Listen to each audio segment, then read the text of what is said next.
Shooting it raw? Yes, shooting it raw.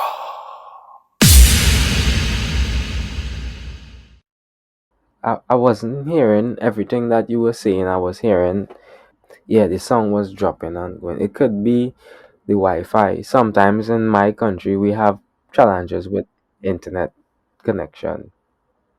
To me, photography means framing because, like, I love the frame of things, and I don't know if it makes sense, but like I tend to look at a lot of movies, and um, I love the storyline behind photography. So it's like story like. So I don't necessarily look at the subject all of the time. I would look at what's going on in the background, whether it be a painting or books on the shelf or just random things in the background that stand out and add value to the story, and makes the subject pop. So it's story and framing. Yeah.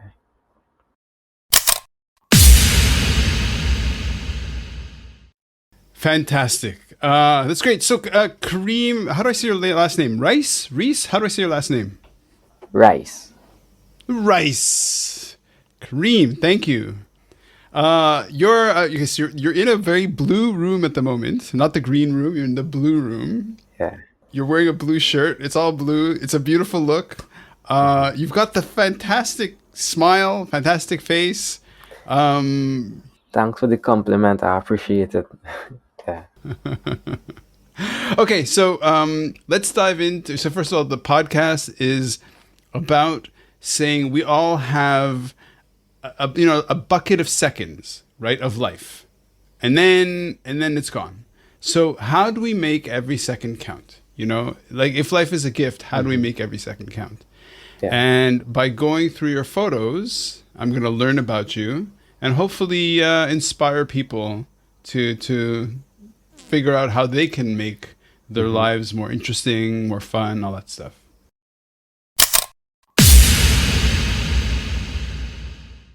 Okay. So it's a photo of, it could be a card, or it could be a poster, it could be a pamphlet.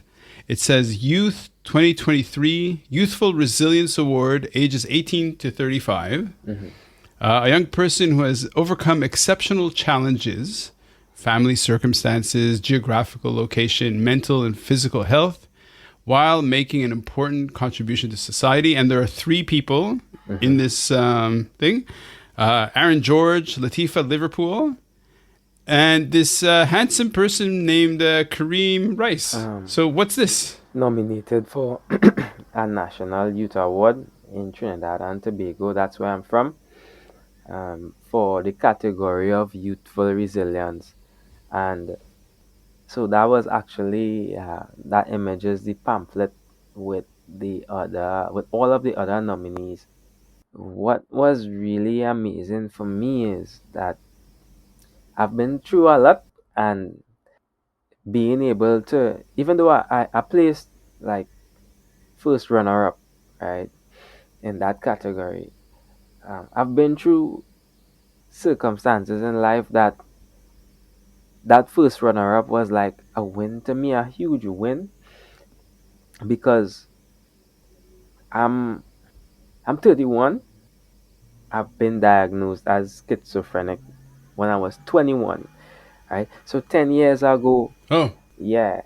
So 10 years ago, I like what I experienced, and that image would something like that would be considered a delusion because why would someone like me think that they could be nominated for a national youth award in their country? This guy must be crazy. It's a delusion. So like it really brought home the thinking process for me of even though there are things in life that only I might be able to see or experience, it doesn't mean that it's not possible. And uh, that image with the other nominees who are amazing human beings as well, The guy actually, the guy who actually won the category is visually impaired, and that goes to show that anyone is capable of doing something with their life. So that first image we're speaking about now, it really means a lot, and I'm grateful. Yeah, yeah, Hmm. yeah. Yes. Okay. So look, we just met. I don't know your story. Okay. I don't know. So you don't know my story. So I've had three near-death experiences. Mm-hmm. I've had some challenges, mental health challenges, life challenges, that kind of thing. But so when you say something like that, and I hear you and I see you, I mean, I have to ask, like, do you want to share a little bit of, because to be nominated for this kind of award, youthful resilience, right? It means pushing through some very hard times. Is this something you'd like to share? Besides being diagnosed as schizophrenic when I was 21, my story initially is that um, I grew up in a single parent home. I was like a jock in school, or I used to play soccer or football, as we call it in Trinidad and Tobago. A popular guy, um, got involved in partying and hanging out excessively, a lot of marijuana here and there, and a lot of alcohol as well in my younger days. And unbeknownst to me, things that I would have not been able to understand when I was younger, as and these things are our family. Like there was a history of mental health challenges on my mom's side, but these are taboo topics, and these topics, Mm-hmm. when we don't discuss it, no one really has the tools to deal with these types of challenges in life. So, besides dealing with abusing marijuana and alcohol and living a directionless life, I became a parent at the young age of 19. I first became a parent when I was in high school. So, like, my daughter was born when I was 19 years, and 2 years later, my son was born. So, Oh wow. I was dealing with these types of challenges, and I couldn't Oh wow. cope because I didn't have the tools, and I was not in a position, to take care of myself, even though I was working to try and handle my responsibilities as a young dad. Uh, Mm-hmm. I crumbled, and I had a lot of unhealthy coping mechanisms, excessive use of marijuana being one of them, and that brought out what I was Mm-hmm. predisposed to, which was having a mental health challenge. So I found myself in a drug Mm-hmm. rehabilitation center called the New Life Ministries Drug Rehabilitation Center, and that was the first step. And I'm trying to summarize the story because a lot had happened.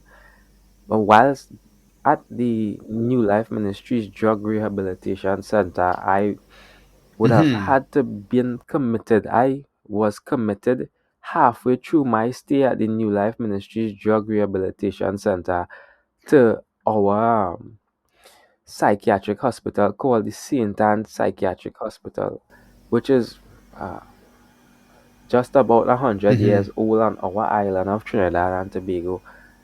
And I was diagnosed schizophrenic at the asylum.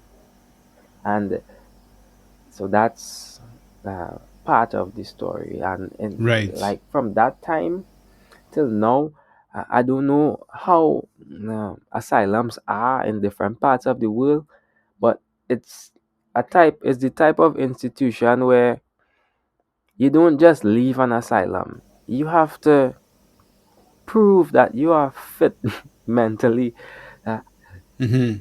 to leave, because the doctors have to sign you off. Yeah. So Yeah. unlike Yeah. jail or a youth center, you don't just leave that place.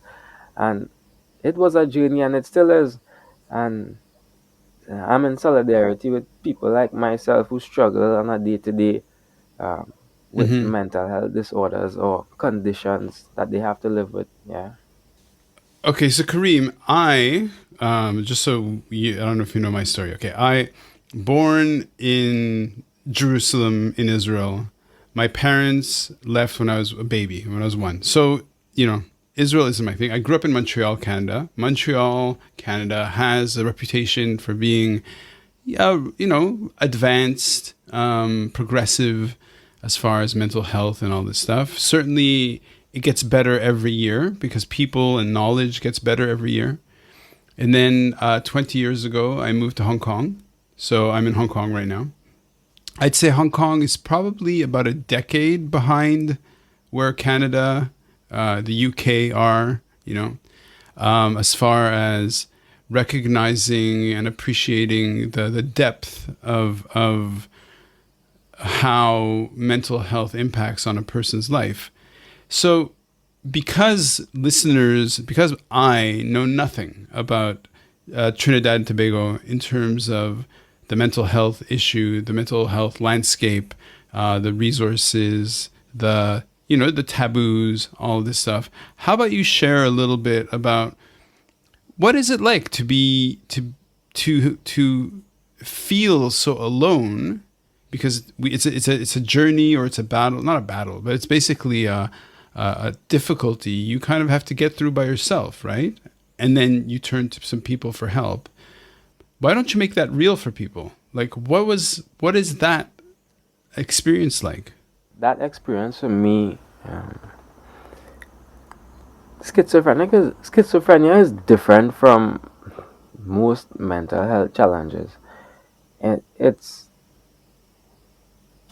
filled with positive and negative symptoms. And whilst I was dealing with that, and I still do deal with it, but just not in a intense way as I would have been dealing with it when I was younger, because I'm growing older and you pick up a few Mm-hmm. tricks here and there and how to manage and cope strategies. But at that time, it was Mm-hmm. a situation, or it was things that were happening to me that I didn't have answers to. My mom didn't have answers to.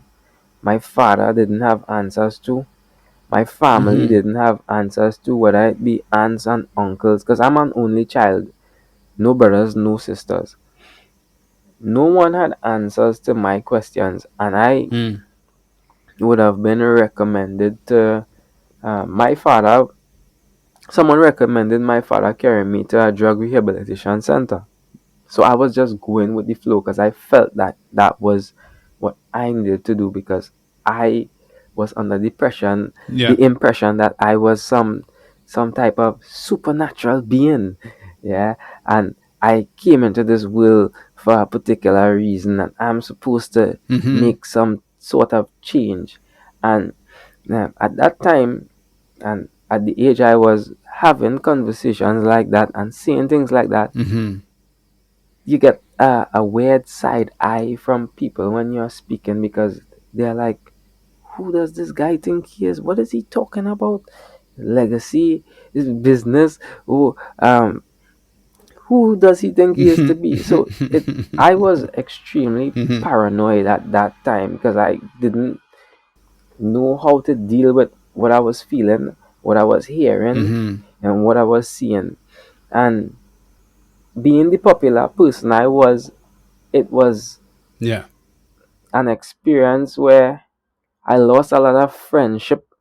A lot of people who I considered close friends, or who looked up to me, shunned me. They shunned me and viewed me as someone who is at the bottom of the barrel, because where I'm from, schizophrenia is associated with homelessness and um, insanity. Like people who are vagrants on the street, Uh, without even knowing their story, mm-hmm. someone would automatically think that this person has gone mad. He has schizophrenia. He's talking to himself, and he's answering when he's talking to himself. So Mm-hmm. it's like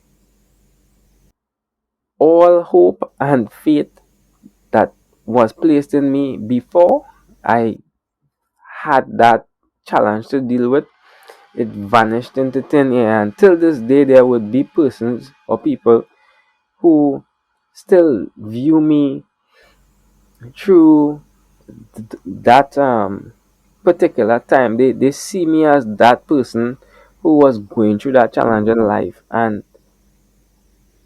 I don't think that I would be able Mm-hmm. to change their opinion no matter how many things I accomplish.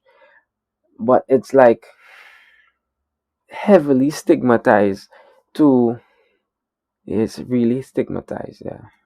Yeah. Right. Well, heavily stigmatized. I definitely appreciate that. Unfortunately, as the way the show works, is I have to move on to the next image. But I'm really fascinated by because it's all a journey, right? In terms of what the photos, what the person brings, and so Kareem Rice. I'm so curious to find out what the next image is.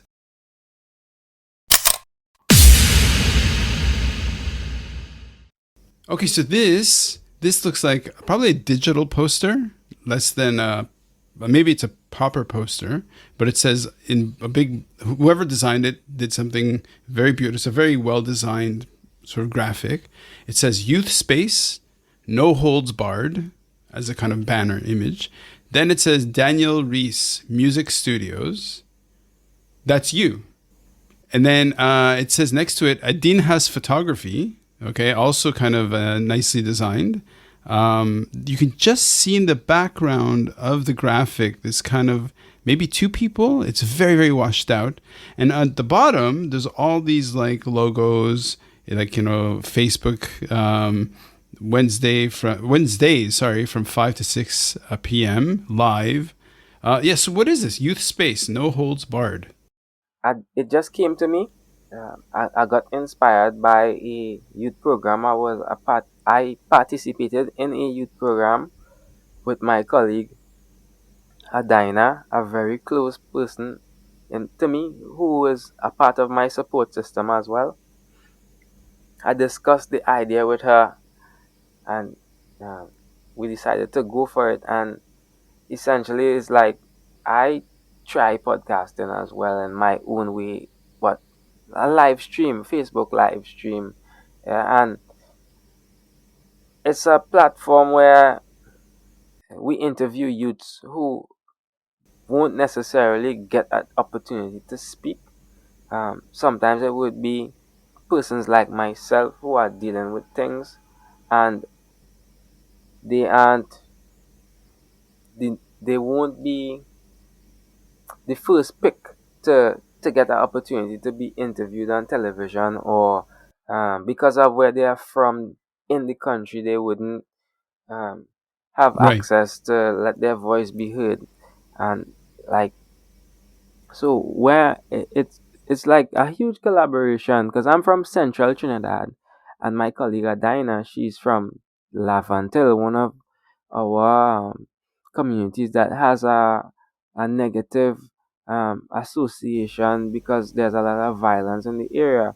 So I collaborate with her on that initiative because it is very important for persons like myself and other people to have a platform to at least discuss their feelings. And like, there's so much I could say about that, but Yep. most importantly, it's just about sharing and therapy, and it's something that helps me a lot, having conversations with people. Mm-hmm. Sort of like right now. So how long has it been going on? It started in 2021, the year 2021. I was in a program called Youth Speak Up, and based on one of the classes that we had, I just got the idea and I just decided to run with it.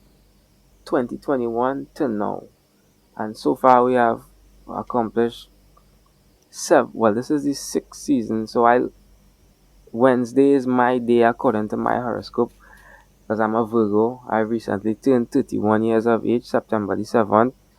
So I try to have it like each season is like 7 episodes, and it's 7 Wednesdays. So thus far, we are looking to close the 6th season and move on to the 7th one, and hoping to grow and begin to do it in person and pre-recorded stuff, because everything is out of pocket. Yeah, I get it. So I like to ride my bicycle because for me, I believe that in order to get a kind of a mental reset, what I do is either hiking or long distance anything is a good way for me to kind of just sort of empty my brain and just do the meditation and all this stuff.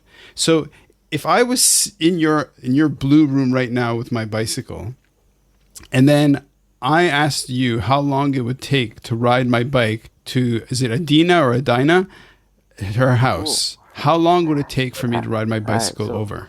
from it depends on the speed, and it definitely it depends, because like where she lives, it's a mountainous area, so it's more van laugh until she's from, and I'm from Freeport, Trinidad and Tobago. So it could take approximately like an hour and a half on a good day. What? Yeah, That's it? it's That's close. Trinidad is a close. small island. Yeah, Trinidad and Tobago is a small island. Yeah. Okay, okay. So in terms of how you're reaching into the community, right?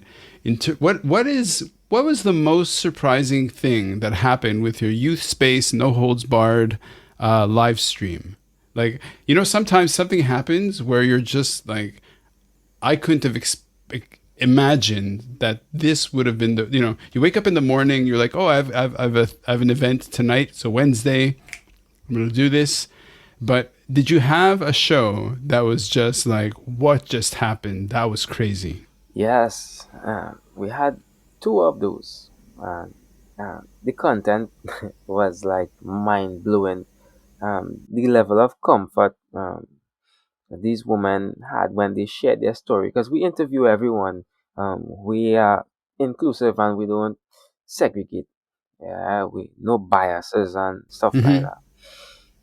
Uh, oh, this season, uh, a woman shared her story that when she was a teenager, she was assaulted, and this type of assault was really graphic, and it was a case where she was not assaulted by one individual alone. She was assaulted, and I'm censoring myself, yeah, for good reason. Yes, yes, absolutely. She was Yes, of course. assaulted by 8 people, right?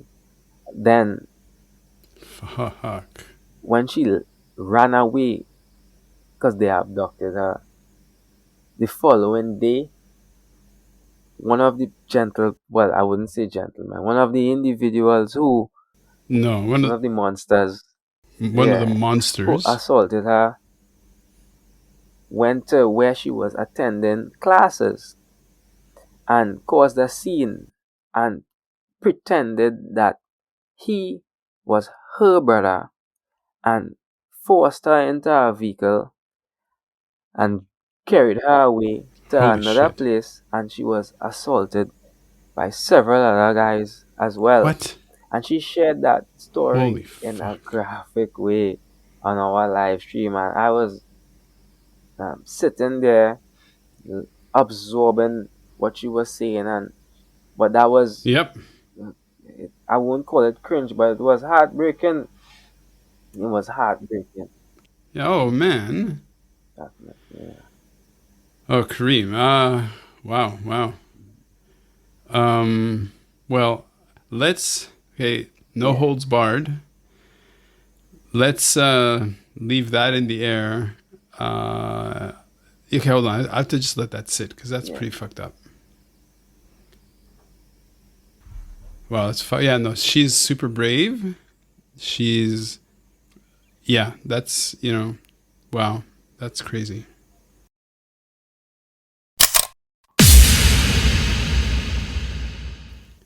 Okay, it's a photo of a magazine or of a newspaper. It looks like a magazine because there are two main columns.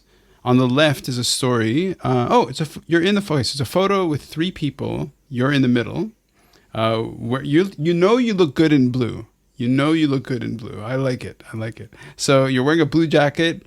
You're wearing a shirt which may be the logo of your. We haven't talked about your music. It's hard for me to tell. Underneath it says motivational speaker shares message with Kara Pikaima. How did you say that? Karapichaima, yeah. East students. Love it. And then next to that is a photo of you standing in front of a bunch of kids in a classroom. And then there's like a byline too small for me to read. And there's an ad for public notice. Yes, motivational speaker shares message. What's this? This photo hit home for me because the high school I attended, this was actually at the library in that high school. I got called by a guy named Dr. Jerome Tiloxing, and he is one of the persons who played a pivotal role in advocating for International Men's Day. And he asked me if I Okay. would like to speak to students in my area because they were trying to have outreach, specifically boys. And I said, Mm-hmm. sure.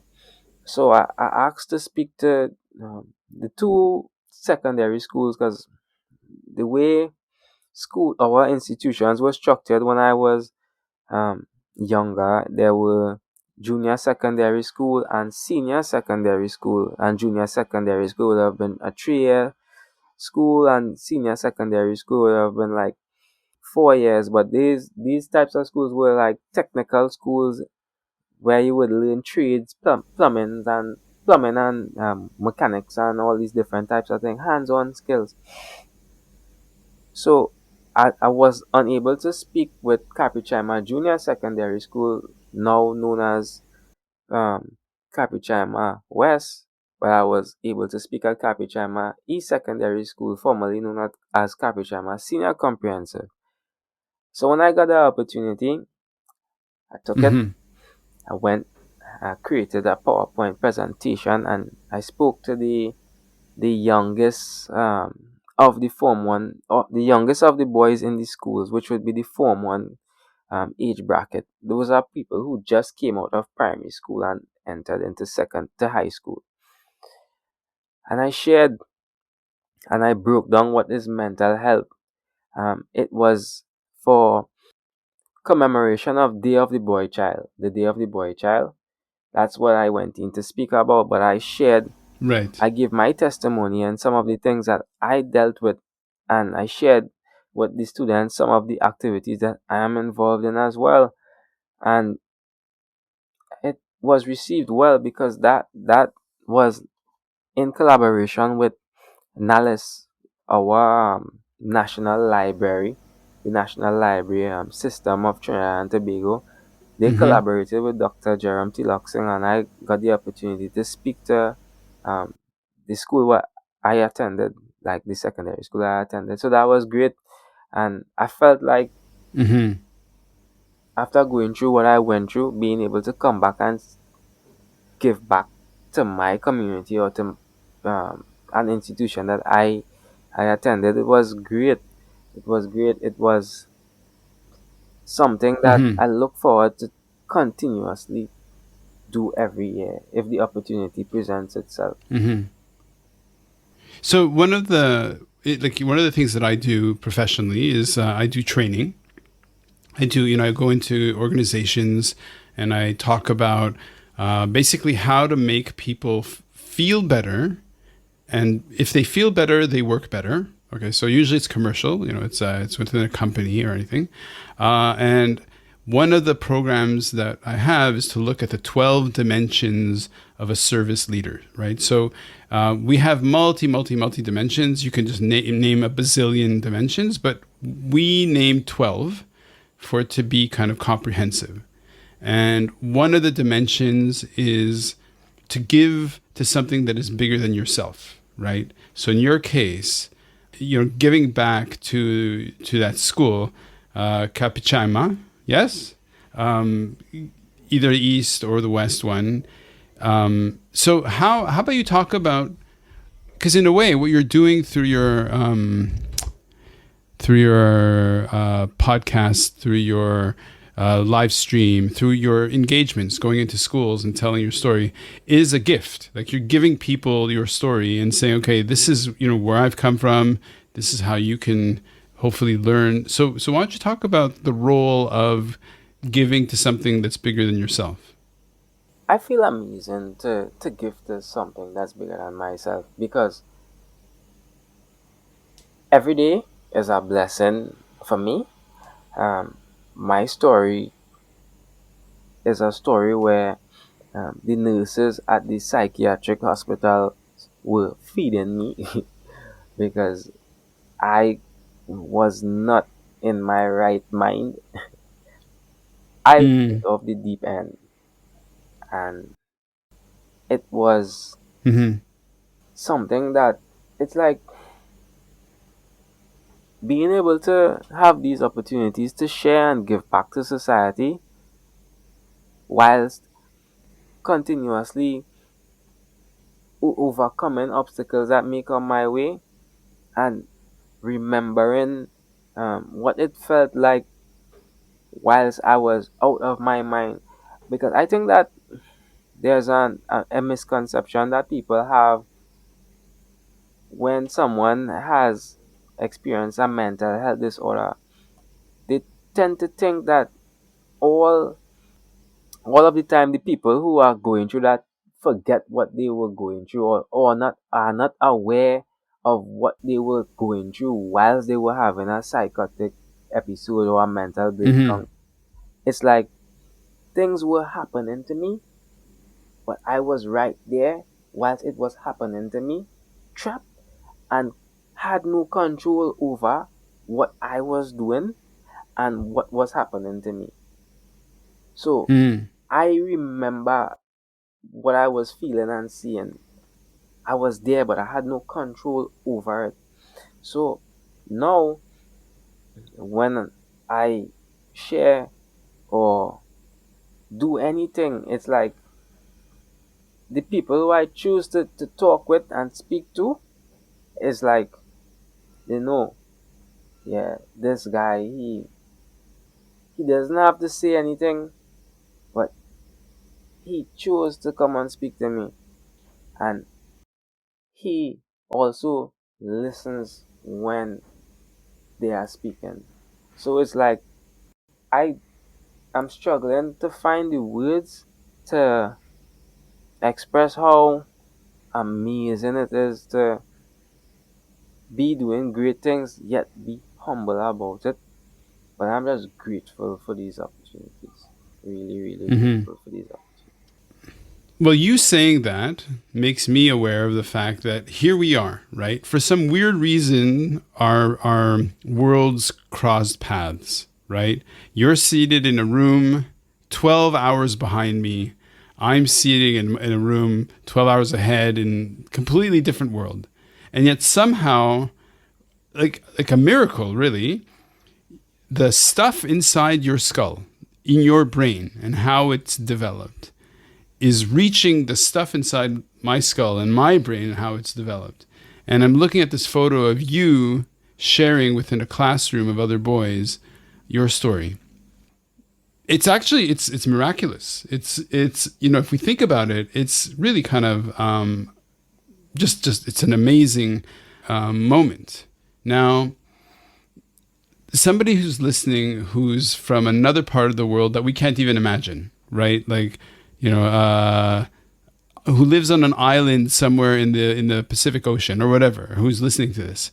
How do we share a bit of knowledge in their heads to understand, oh, wait a second, if they're going through a difficult moment, or if they're feeling alone, or if they're feeling confused or lost, like what would you say to that person?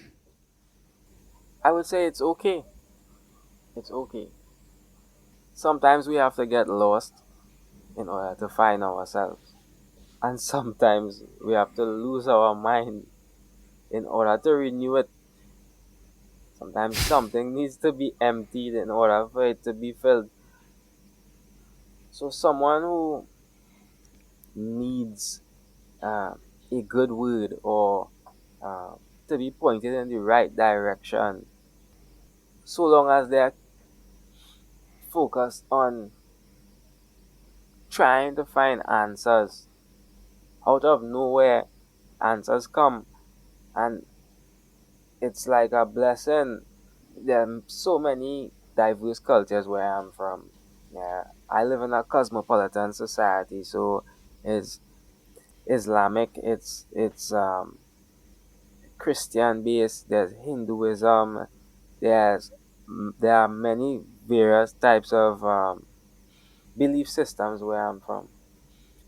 But I would tell someone who is lost, all boils down to how you deal with being lost. You can choose to panic whilst being lost, or you can choose to take it easy. That's what I would say to someone. So how long were you in hospital for? I was alright, so around this time of year, I would have, and when I was 21, I would have been having a mental health breakdown around this time of year. This is a really touchy time of year for me. So, 10 years ago, I would have been having Oh, episodes okay. around this time, leading into Christmas, the Christmas season. I would have found myself in rehab Yeah. early November, between late October and early November. I was in rehab for the program was supposed to be 90 days. I spent 100 days in rehab. Halfway through my rehabilitation center stay, I was committed. So I would have spent approximately 8 to 9 days inside the asylum. Now I wasn't all well when they let me out. I had to pretend to be okay, otherwise I would have been in there. I'm telling you. You've said too much. You've said too much. But I wasn't there for the Christmas season. Yeah, and Okay. Okay. Just so that you know, for just so you know about me a little bit, so we're sharing a little bit. I was run over by a car. I was in a coma, and then I was paralyzed, and I was hospitalized for months, and then after that, so it took about hospitalized maybe 3 to 4 months, and then it took a year for me to kind of recover. But yeah, so I don't know how you feel about those places. Like, to a certain extent, once you fall into those places, in a way, it's almost relief because you're like, okay, take care of me because I am absolutely defenseless. I don't know if that's how you feel, but so when was the last time you needed to have medical attention? I had a bad relationship in 2020. That was during COVID-19. And that placed me in a tailspin where I won't call it medical attention, but I needed therapy. I Yeah. looking for therapy. I started attending clinic regularly, more often than I would have had to. I reached out to a society in Trinidad and Tobago called the Archdiocese, where Yep. they counsel persons, and I had counselors come into my home in order to give me relief because I was in a really dark place, yeah, and I didn't like being in that dark place. I hear you, man. I hear you. Well, Kareem, I think we should go to the next photo.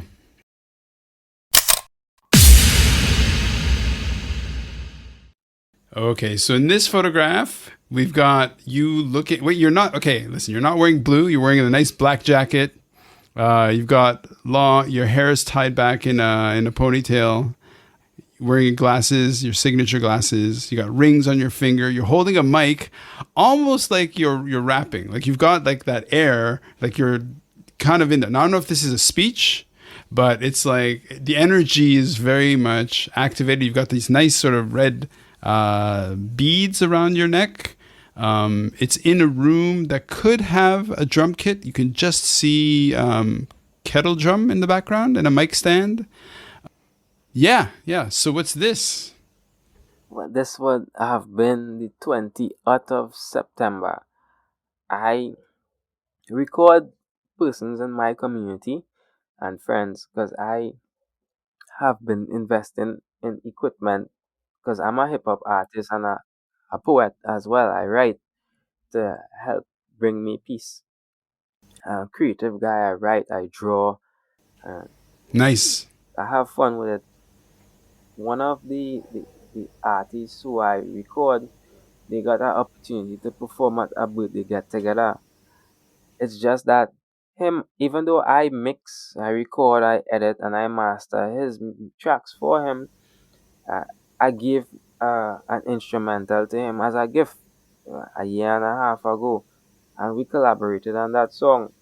So after we rehearsed and everything at my place, I went and I performed alongside the artist who I was working with, Jupiter Juvie. He calls himself, also known as Joe Ab Smith. I had fun. So what was caught there would have been me supporting a friend. I did ad libs for him and Nice. performed alongside him on the night, and I was in the moment there about to rap some rhymes. I love it. I love it. Okay.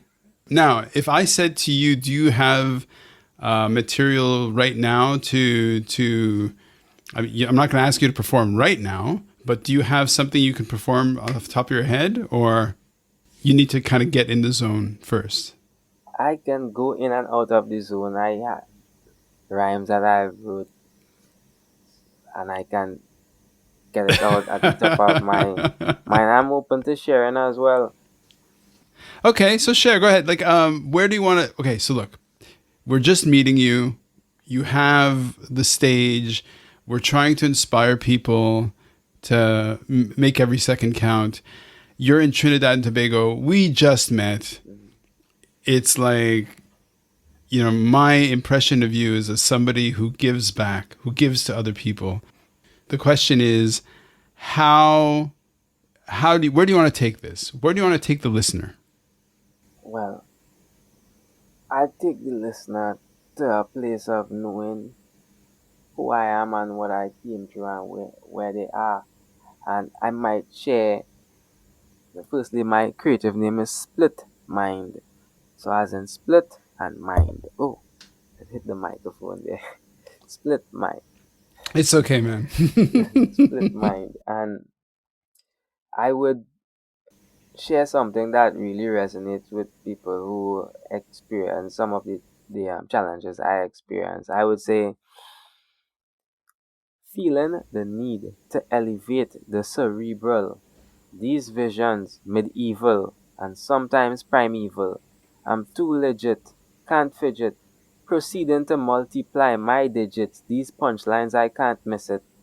Can't explain it with physics. These rhymes be prolific. These voices sounding seraphic and wicked. A constant battle in the head. I can't get evicted. My mind's been twisted. The balance shifted, leaving me submerged within the depths. They were not expecting me to walk up those steps. I know they're vexed. Escaping with the gifts and curses. It's like I had a second birth for what it's worth. I'm about to burst. Rhymes disperse like plagues upon the earth. Open your mind, just let it soak. I'm legendary like oak.